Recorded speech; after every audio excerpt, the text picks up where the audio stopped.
Hey everybody, Koosemose here, and welcome to episode 10 of Last Dream.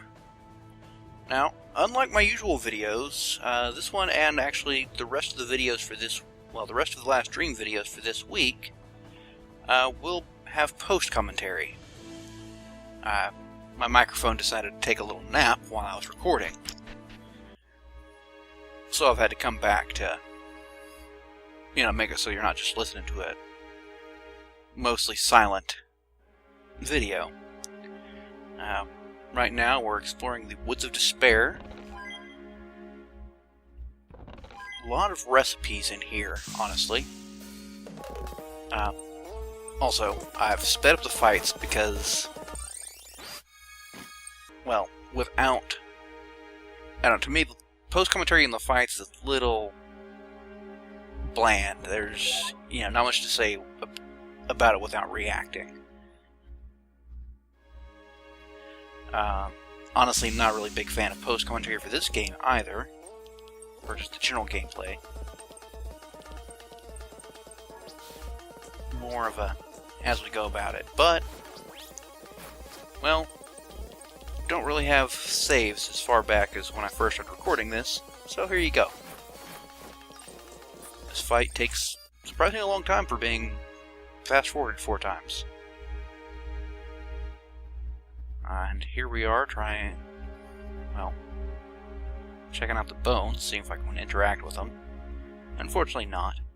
Kinda like to go digging through the bones. A lot of fights in here. But, fortunately, they go rather quick. The papers seem to be some kind of diary, but it's completely illegible due to blood splatter. Only a few words are readable. Lost. Can't. Fearing. Help. So, first sign that the woods are tricky to get through. Okay, second sign. They're called the Woods of Despair after all.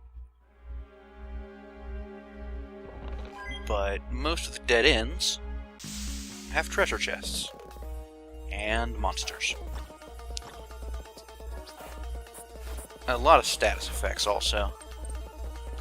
I think that's the main reason the snakes bother me, because they manage to just poison everybody.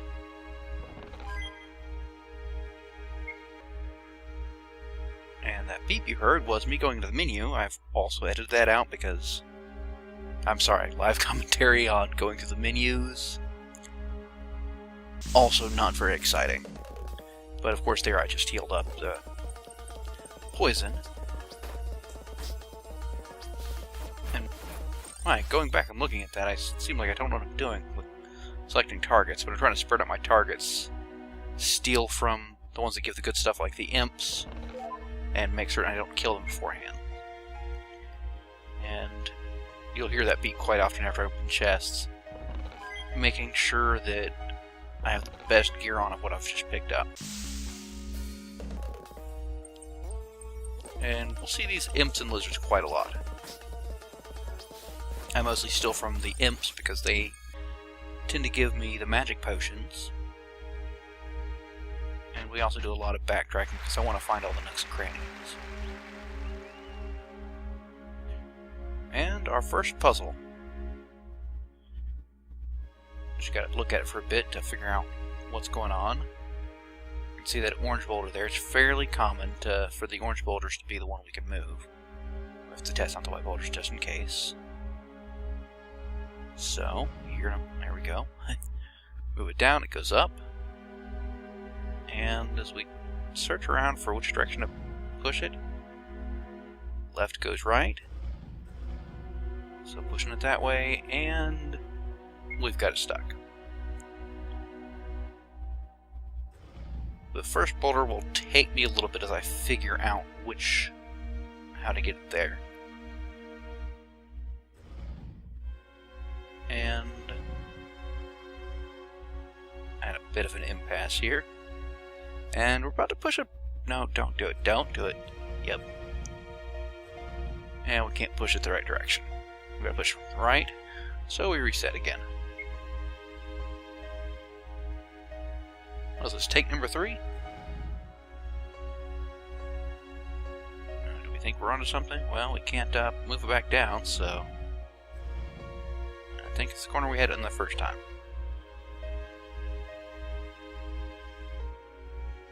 Go ahead and reset. Come on.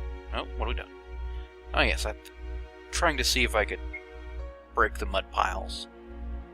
Didn't figure I could, but you know, I hate to keep trying at this just to find out that what I'm supposed to do is break them.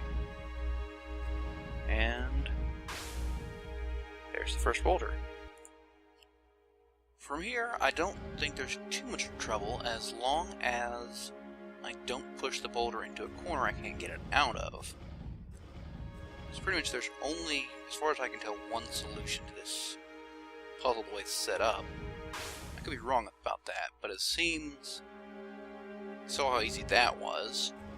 Once I've got the boulder in the location for that first... Once I've got the orange boulder in the proper location for the gray boulder, everything else seems to flow quite well. When we get against the rocks, we can push it a little bit extra. Push it this way. If we've got it in a corner, that's okay, because push up. And there's our chest. For a Hellfire Bomb, which is a pretty nice bomb. Only works once, but still. Something's going to have a very, very bad day.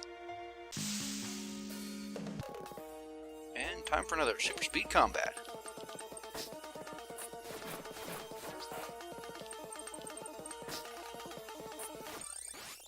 Get myself another magic potion there, I could see. That's about it. Gotta heal up a bit too. And pass on to the next section. And we see treasure chest the other way, of course. Lots of imps to steal from. Pretty much stealing from the imps and killing the mummies. Most of the imps give high potions, but the occasional magic potion is very useful. Problem is they're so small that I don't want to use them in combat because it's just a small amount gained per turn. But on the other hand, if I use them in combat, my engineer, who's there beeping a couple times to make sure we've got the best equipment possible.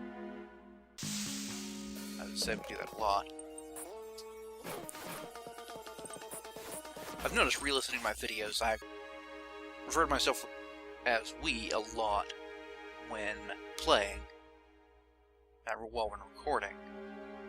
I think in my head, you know, I suppose my viewers are playing along with me, even though you guys have absolutely no control over my actions. I suppose if someone, you know, gave a suggestion on how to handle a battle better, I might take it. As long as it doesn't require me to do something boring. Because, well, boring's bad for all of us. Next puzzle. Take a quick look over it. Levers and a boulder seems a fairly obvious case of switch the lever into the right position and with the boulder. Look here, it turns 2 tracks. Each lever turns, looks like 2 intersections, or 2 turns on our path. We get our initial path set up. Mostly. Or not at all. I think I thought that lever would do something else. Gotta run to this lever to switch it. For no real good reason there. And switch it back as soon as possible. Wait till the boulder passes the turn for this lever. And at this point in time, I had kind of forgotten what the green lever controlled, what controlled this last turn. Fortunately, I took a bit to turn it because had I turned it much sooner, I would have hit it before it took that straight path. And there's a chest. Steel mill. And of course, making certain I've got the best of everything. Only the best for my Koosie. Don't ask, I really don't know. I love the SP orbs, where the Grey Mage has so many spells per level, way more abilities per, I suppose, tier than the other classes.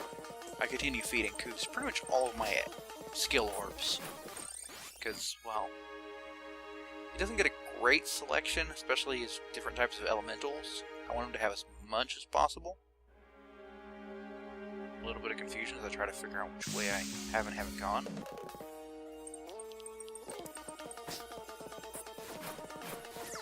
Trying to actually see here what I actually get from this fight, but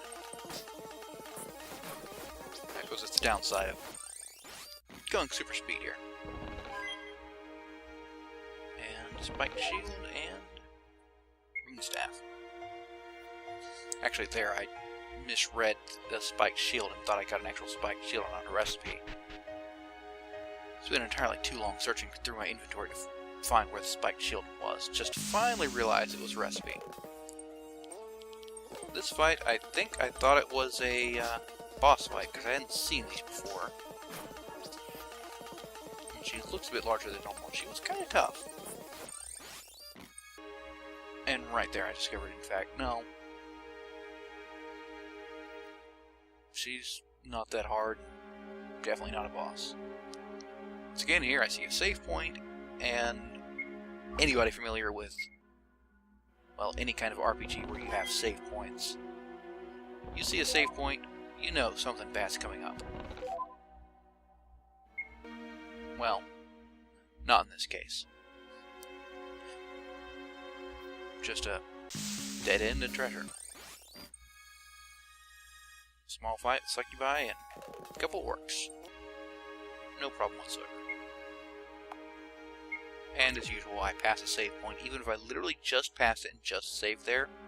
Save again.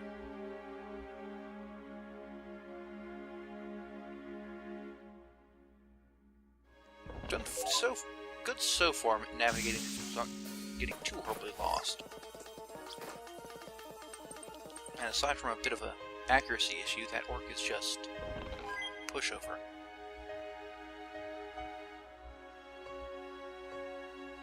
I actually really do need to get around to seeing if I finally have a pretty good stock of monster items now that I've had to stop selling them.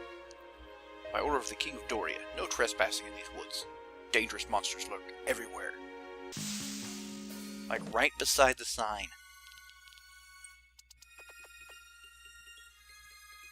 But, now that I no longer have had to sell all my creature parts for cash just to survive, I actually have a fair good number of them saved up. So maybe I can actually synthesize equipment. And synthesized equipment is supposed to be,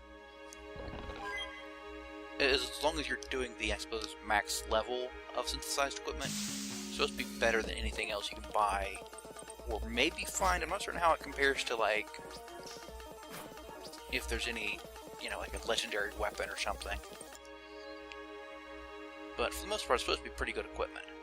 From what I've seen so far, it's not so much that it's way more powerful, but it has extra effects. Another warp stone, I haven't used those yet. I think the warp stone is... How did you get over here? What? You came through the woods? You may pass. You should go see the King of Doria. He could use a mighty warrior like you. Anyways, I think the warp stone takes you back to the start of the dungeon. Not what we need right now. And we've made it through the Woods of Despair. There's the, I think it's a giant ghoul, infected ghoul, mutated, whatever. But, that's a fight for another episode. Until next time, guys. Catch you later.